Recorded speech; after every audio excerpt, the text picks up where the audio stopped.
দেখুৱাই সকলো কৰিছে, ভাষণ দিছে, গংগা স্নান কৰিছে, কিন্তু অনবৰতে এটা শংকা লৈ ফুৰিছে 2029 চনলৈকে থাকিবনে চৰকাৰ?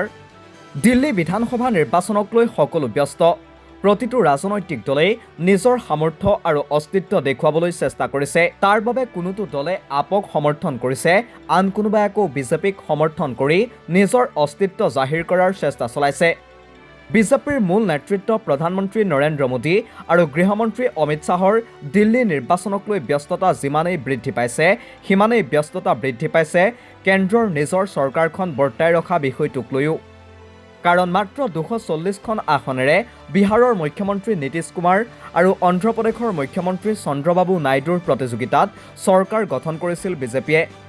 কিন্তু ইয়াৰ পিছতেই বিজেপিয়ে অনুভৱ কৰিছে যে 2014 আৰু 2019 চনত চৰকাৰখন চলোৱাটো বা যিকোনো সিদ্ধান্ত লোৱাটো যিমান সহজ আছিল, এতিয়া সিমান সহজ হৈ থকা নাই। এক দেশ এক নিৰ্বাচন, ৱাকফ বিধেয়ক গৃহীত কৰা আদি বিভিন্ন বিষয়ৰ বিধেয়ক গৃহীত কৰাৰ ক্ষেত্ৰত সমস্যাৰ সন্মুখীন হৈ আহিছে বিজেপি। কাৰণ লোকসভাত দলটোৰ সংখ্যাগৰিষ্ঠতা নাই। তদুপৰি সংখ্যাগৰিষ্ঠতা নথকাৰ বাবে সহযোগী দলৰ মতামতকো বিভিন্ন সময়ত গুৰুত্ব দি আহিবলগীয়া হৈছে বিজেপিয়ে। এনেবোৰ কাৰণতে যিমানেই গংগা স্নান কৰক বা যিমানেই আন বিষয়ত ব্যস্ত নাথাকক প্ৰধানমন্ত্ৰী নৰেন্দ্ৰ মোদী আৰু গৃহমন্ত্ৰী অমিত শ্বাহৰ মনত সহযোগী দলৰ স্থিতিক লৈ অনবৰতে সন্দেহ ঘনীভূত হৈ আছে। সেয়ে বিজেপিয়ে যিখন কাঁহীত খায় সেইখন কাঁহীকে দলিয়াই বুলি চলি থকা আপ্ত বাক্যশাৰী সঁচা প্ৰতিপন্ন কৰিবলৈ যেন নিজৰ অজ্ঞাতেই উঠি পৰি লাগিছে বিজেপি নেতৃত্ব।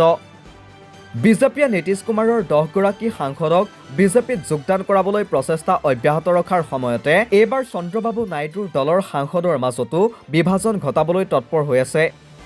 বিজেপিয়ে দেশৰ প্ৰায়বোৰ আঞ্চলিক দলকেই সাঁকো হিচাপে ব্যৱহাৰ কৰি পিছত হয় দলটোক দুফাল কৰে, নহয় দলটোক অস্তিত্বহীন কৰি তোলে।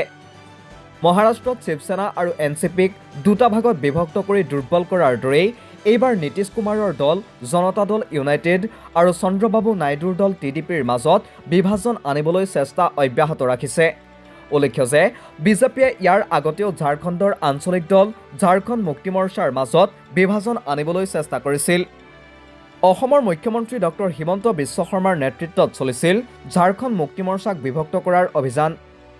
কিন্তু ঝাৰখণ্ড মুক্তি মৰ্চাৰ নেতাই বিজেপি নেতা হিমন্ত বিশ্ব শৰ্মাৰ প্ৰতিশ্ৰুতিক অলপো গুৰুত্ব নিদিয়াৰ বাবেই সেই অভিযান সফল কৰিব পৰা নাছিল শৰ্মাই।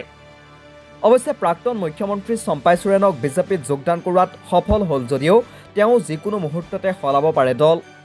সেয়ে এইবাৰ আন দল বিভাজনৰ দায়িত্ব হিমন্ত বিশ্ব শৰ্মাৰ দৰে বিজেপিক দিয়াৰ পৰিৱৰ্তে নিজৰ অতি ঘনিষ্ঠ ব্যক্তিৰ দ্বাৰা কৰাব পাৰে নেকি তাৰ আঁচনিত ব্যস্ত আছে মোদী শ্বাহ।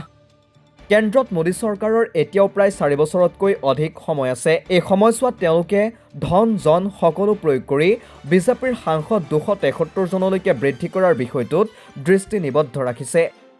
অৱশ্যে এই পৰিকল্পনাত কিমান সফল হয় সেয়া এতিয়াই কোৱা কঠিন।